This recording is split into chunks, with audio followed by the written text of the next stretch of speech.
Welcome back. In this video, I'll show you how to set up the fingerprint on the Redmi Note 14. So for me, I'm using the Redmi Note 14 Pro Plus, but the same steps should apply for the other Redmi Note 14 phones.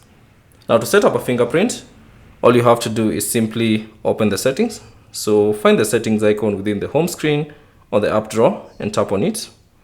And then within the settings, scroll down and find fingerprint, face data and screen lock. So tap on that. And then from here, simply select fingerprint and lock. Now, before you can set a fingerprint, ensure that you have set up a screen lock. So if you haven't set up a screen lock, you can simply set it up from here. Then once you set up your screen lock, simply type in your screen lock. And then from here, you should get to this page. Also, you can see this tip whereby screen protectors may interfere with the screen fingerprint recognition. We recommend using an official Xiaomi film if you require screen protection.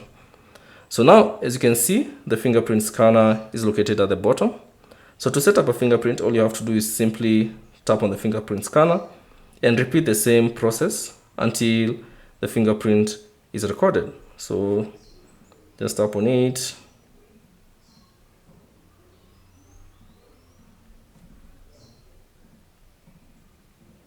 And once the fingerprint has been recorded, you'll see this done.